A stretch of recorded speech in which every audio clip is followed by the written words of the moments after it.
Trolls has asked me to share my views on the question, is Roger Wilco a hero? Well, I think that depends on whether heroes can be judged not only by what they do, but by what drives them. I'm going to examine each of Roger's adventures so as to glean a better understanding of his motives. The Syrian encounter. Roger is initially attempting to escape the soon-to-self-destruct ship on which he works as a janitor. Following his Star Wars-inspired crash landing on a desert planet, he proceeds to make his way through a host of dangers to reach the relative safety of the small town of Ulan's Flats. Until now, Roger has striven to move away from various states of discomfort, including death, towards a more palatable existence.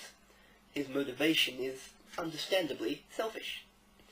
From here, Roger seeks out the Syrian battleship, the Deltor, which is planning to destroy Xenon and all life on it. He infiltrates the ship, shoots a lot of Syrians, and sets it to self-destruct. The end. Only, why did Roger stick his neck out like that? Up until this point, we have no reason to think Roger considers anyone but himself. Was it a desire to see his home planet not be destroyed? That seems the most likely. After all, if Roger doesn't prevent Xenon's destruction, then he'd no longer have a world to go back to. Again, he's been driven to prevent personal loss and suffering. In addition, he may have been trying to gain recognition and raise his status beyond that of a janitor. Either way, his motivations are self-serving, and don't reflect the altruistic qualities we might expect to see in a typical hero. Now, before anyone sends me death threats, or worse, none of this is actually a criticism. I have no problem with a story being driven by an anti-hero, someone who's forced into action against their will and coerced into achieving great feats through a sense of self-preservation and or complete lack of choice. Vohol's revenge. Here the theme of personal motivation is spelled out, with the apparent mastermind behind the Syrian plot out to exact revenge on Roger and to dominate the universe with robotic insurance salesmen.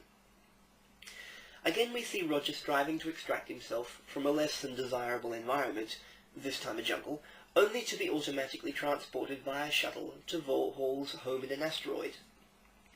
From here he really has no choice but to thwart Vohol and escape with his life intact. We'll ignore the fact that he murdered his nemesis in the process, who, in his heat gangrenous flesh, was unable to defend himself. Roger's motivation is identical to the previous story, ensuring that he survives and that he still has a home to go back to. Pirates of Pestilon. In the third story, it's once again about moving from an undesirable state, in this case captivity and later being on the run, to a more enjoyable existence. This he achieves to a small degree, the quality of the food notwithstanding, when he reaches monolith burgers with actual money to his name. Here's where it gets a bit meta. After discovering the secret message in the Astro Chicken arcade game, Roger sets out to find the two guys and rescue them from the Pirates of Pestilon. At this point, the player has a choice in regards to interpreting Roger's motives. Either we accept Roger is aware that the two guys are his creators, or he isn't. If the latter is true, then this is possibly the first time we see Roger risk his life for another being or two, without any hint of personal motive. Given the parody nature of the series, I'm inclined to go with the former. Roger saved the two guys to ensure that he would be invented. The Time Rippers. The fourth installment has Roger thrown into his own future, while he runs from time zone to time zone evading the sequel police. The ultimate objective is to save his future son, who he doesn't know is his son until he's well on his way to a showdown with the digitally resurrected Vohol. So why did he return to the possessed supercomputer in the first place? Roger's motivation, I believe, is to return himself to his own time zone, minus the threat of Vohol and his minions. In order to achieve this, he has to defeat Vohol once again.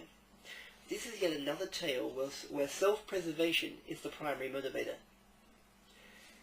In the fifth story, The Next Mutation, Roger is a captain of a garbage scow.